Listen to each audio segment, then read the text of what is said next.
Hi and welcome back to another new moon Reiki circle. I cannot believe that the past 4 weeks have just kind of flown by, but the new moon is upon us yet again. And so as we've been doing, I want to review the energy that is surrounding this new moon, the growth opportunities that can be had, and then also be able to talk about how to set intentions to support you during this time, especially because this new moon is bringing a few new energies into the mix that might be making us feel a bit more restless and anxious and impatient and just a bit out of the ordinary. With that being said, I'm not a certified astrologist, so I am leaning on the expertise of others in order to provide that aspect of the information. And from that, I have been able to pull out some growth opportunities that resonated with me and I think would be helpful for you as well. Please check the description down below for that reference information. It is from the website Astrology King, and there's more information on their site in regards to specific horoscopes and everything else, if that is also something you are interested in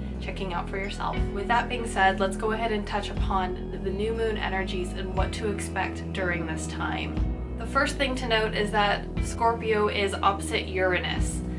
This is a time for unpredictable or erratic events, including natural phenomena like accidents, fires, earthquakes, or war. During this time, we want to be aware of the different circumstances that can be happening and approach it cautiously. We also want to have patience and flexibility, and then also be aware that during this time, because things are a bit more volatile and not as settled as it has been in the past few months, something else to keep in mind is that you might feel these heightened energies in the form of restlessness, impulsivity, anxiety, or impatience. The second thing to highlight is that Uranus is conjunct the fixed star Sheridan. Sheridan is located in the Horn of Taurus and it carries a violent nature. As best said by Astrology King, this danger is indicated when acting impulsively and in a foolhardy fashion. Aside from Uranus being conjunct with a fixed star, we actually have the new moon conjunct a fixed star as well. That fixed star is located in Virgo and it's called Surma.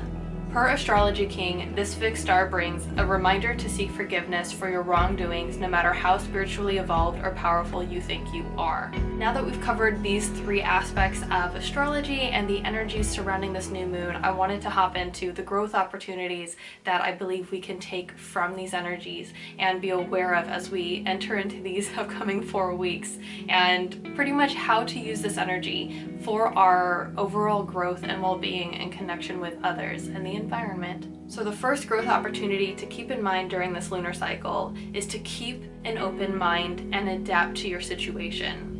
Because this is a time that can be a bit more volatile and unpredictable, whether from internal things or external, it is best to approach the situation with adaptability. That way you can adjust how you approach the situation if it does take a turn for the worst. Don't focus on how reality differs from your expectations. Instead, it can be helpful to focus on how to flow with the situation that is presented to you. What is the path of least resistance? And how can you move with the energy that is surrounding you while continuing to better and grow personally and individually in connection with everything around you. Something else to keep in mind is with being open-minded and adapting to the situation, it's also about being open-minded when there is a wrongdoing on your part. It's an excellent time to be able to let go of your pride and admit wrongdoing if you have made a mistake. There's nothing wrong with that, we all do, and it's the mistakes that we make that allow us to learn the deepest lessons. And so don't shy away from that. Be open to accepting it graciously and living with ease and grace and having forgiveness for yourself and being able to admit when you have made a mistake. At this time as well, if an unfavorable situation arises from a mistake on your part, try to say sorry to let it pass rather than hold on to it to protect your pride. Another growth opportunity presented at this time is to increase awareness of your selfish and egotistic tendencies. During this time with these specific heightened energies, it may lead to us experiencing feelings of anxiety, restlessness, and a need to act out in some way. This can lead to us indulging lower vibrational states that can bring our selfishness and our ego to the front. If this happens, don't beat yourself up about it. Instead, use this time as an opportunity to build an awareness of what these lower vibrational states mean in your life, what triggers them, and in particular, in what ways does this lower vibrational state try to manifest in your life? What are the specific actions that you feel called to do, or the behaviors or habits that you may have been able to release in the past? What's potentially starting to bubble back up? By doing this, you increase your overall self-awareness. So when you enter into a similar energetic state in the future, you'll be better equipped with what activities to avoid and where instead to turn your attention towards. The third growth opportunity that resonated with me was to sit in stillness.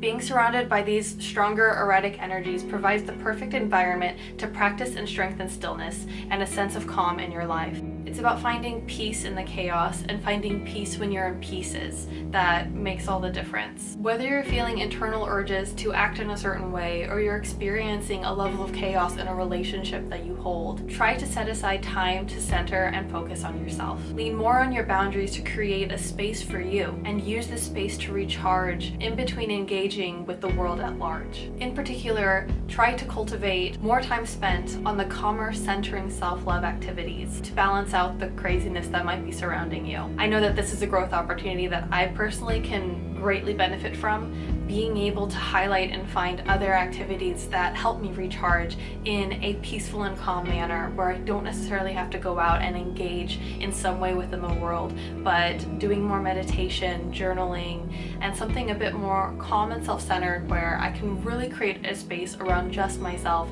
and engage and maintain that self-love and nurture it. The fourth and final growth opportunity I wanted to touch on is seeking forgiveness. Forgiveness is not for others, but for ourselves. When we don't forgive, we allow others to carry our power with them. It is through forgiveness that we take this power back. If you are struggling with being able to forgive another person, something that has helped me in the past is to no longer think about the person and what they did or how they've changed or trying to focus on their positives or something, but instead focus on yourself.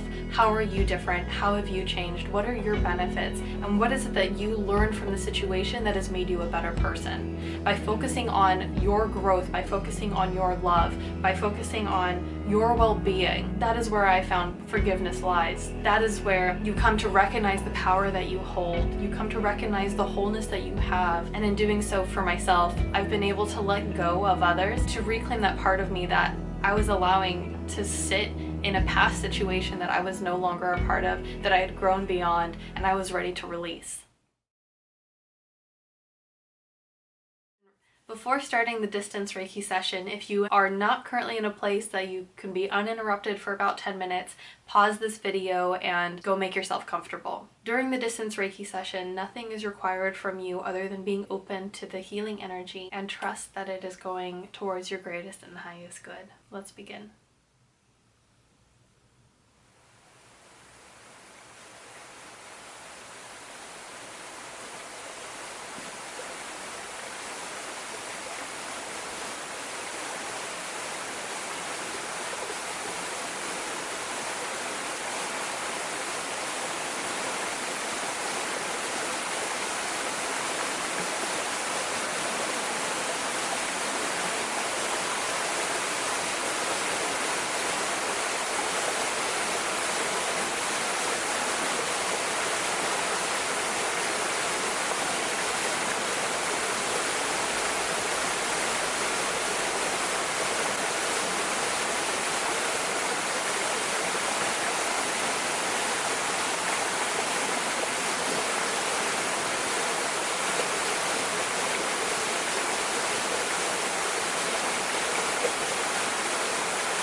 slowly return to yourself,